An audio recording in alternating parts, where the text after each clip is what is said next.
చెప్పండి అమ్మా, Jubilee by election జరుగుతున్నాయి కదా, ఈసారి ఎవరు గెలిచే ఛాన్స్ ఉందంటారు? మరి ఈసారి మళ్ళీ కూడా బీఆర్ఎస్ పార్టీ వస్తుందండి. వస్తుంది, బీఆర్ఎస్ పార్టీ వస్తుంది. ఎందుకంటే బీఆర్ఎస్ పార్టీ అభివృద్ధి బాగుంది.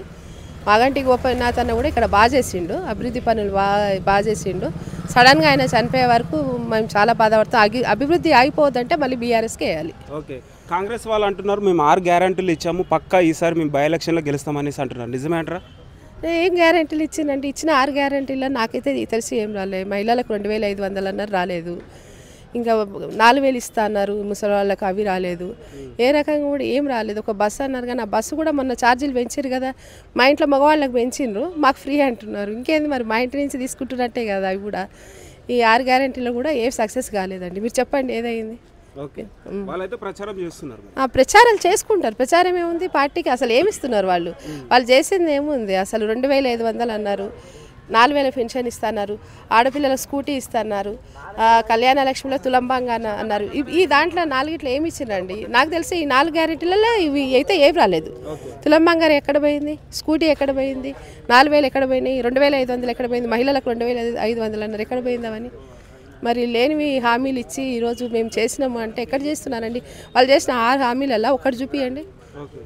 ఫ్రీ బస్సు పెట్టేసి ఇప్పుడు ఛార్జెస్ పెంచిండ్రు. ఇంట్లో మగవాళ్ళకి పెంచుతుందంటే మా ఇంటి పైసనే కదా అది. అక్కడ తీసుకుంటున్నాడు, ఇక్కడ ఫ్రీ అంటున్నాడు. కాబట్టి అది కూడా సక్సెస్ కాదు.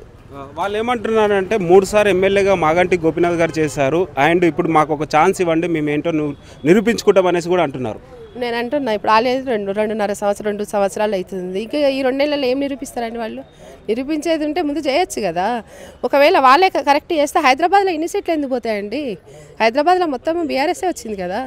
ఇప్పుడు ఎందుకు ఇది అవుతుంది? ఇది కూడా కాదు అసలు. ఎంత మెజారిటీతో గెలిచే ఛాన్స్? దాదాపు 30-40,000తో గెలుస్తుందండి బీఆర్ఎస్ పార్టీ. కేసీఆర్ అభివృద్ధి అంటే హైదరాబాద్, ఐటీ అంటే కేటీఆర్.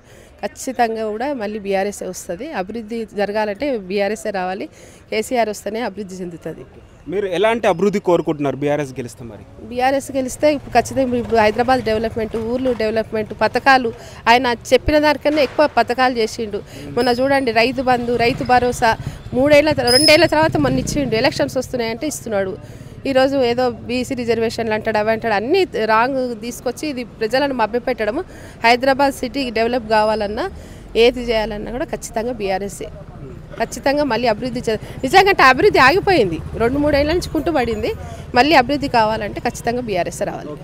ఇప్పుడు చూసుకున్నట్టయితే కాంగ్రెస్ వాళ్ళు ఏం కామెంట్ చేస్తున్నారంటే మాగంటి సునీత గారు సింపతి గేమ్ ప్లే చేస్తుంది అనేసి అంటున్నారు. నిజమేంటారా? సింపతి ఏముందండి? సింపతి అనేది కాదు, ప్రజలు నిర్ణయిస్తారు సింపతి కాదా అనేది. సింపతి అనేది ఏముంది? ఒక భర్త చనిపోయిన ఆమె గురించి సింపతి అనేది ప్రజలలో ఉండొచ్చు, తప్పు ఉండద్దా? ఉంటుంది. ఆ ఓటుకు అభివృద్ధికి సింపతికి సంబంధమే లేదు. ఇవన్నీ ఏంటంటే మాగంటి గోపన్న చేసిన అభివృద్ధి ఇప్పుడు కనిపిస్తుంది.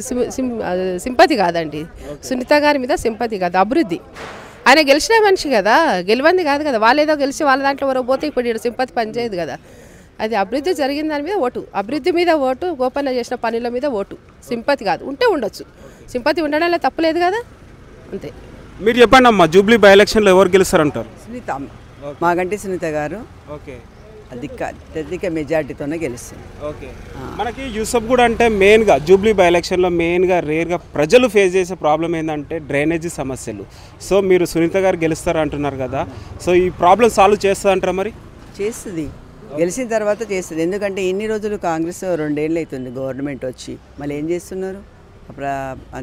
వాళ్ళు చేయొచ్చు కదా. మళ్ళీ అందుకే వాళ్ళు కూడా ఈమె వస్తేనే, మేడం మళ్ళీ వస్తేనే ఇది మాకు సమస్య పరిష్కారం దొరుకుతుందని అనుకుంటున్నారు. అందరికీ మేడం సైడే ఉన్నారు. మేడం కంపల్సరీ అత్యధిక మెజార్టీతోనే గెలుస్తుందని అనుకుంటున్నాం మేము. ఎందుకంటే మాకు ప్రతి వారం రోజులు అవుతుంది, మేము ప్రతి అపార్ట్మెంట్లో కానీ ఎక్కడ కానీ మంచి రెస్పాన్స్ ఉంది. ఎందుకంటే సానుభూతి, ఆయన చేసిన అభివృద్ధి. మాగంటి గోపీనాథ్ గారు చాలా అభివృద్ధి చేశారు, అప్పుడు ఆయన చేసినది ఇదంతా. ఆయన మీద అందరికీ నమ్మకం ఉంది. సానుభూతితోనే ఆమెను గెలిపించుకోవాలనేది అందరూ చాలా మాకు కూడా చాలా సపోర్ట్ చేస్తున్నారు.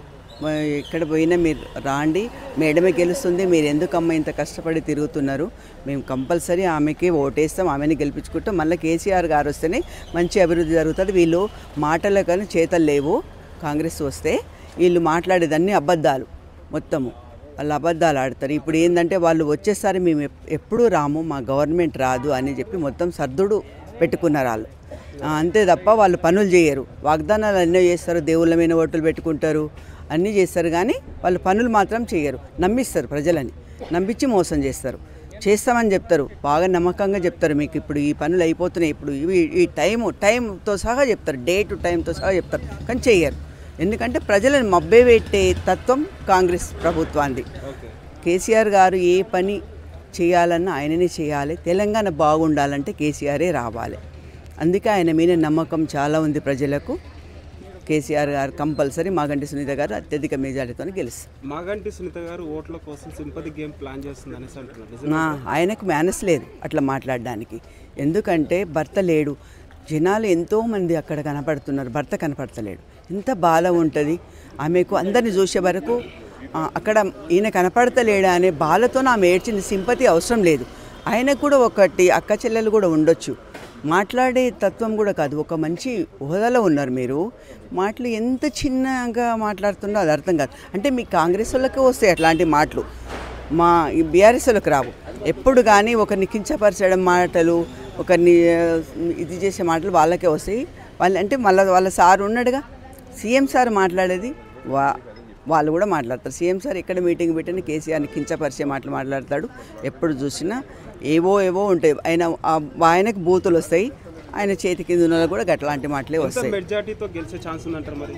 ఎంత అంటే మా చాలా మాటకు ఇక్కడ అందరూ సపోర్ట్గా, ఇక్కడ మేము తిరుగుతున్నాం కాబట్టి చాలా సపోర్ట్గా ఉంది. మంచి మెజార్టీ వస్తుందని ఇంత అని చెప్పలేను, మంచి మెజార్టీ మాత్రం వస్తుంది. సునీత మేడం మాత్రం కంపల్సరీ గెలుస్తుందని నమ్మకం ఉంది.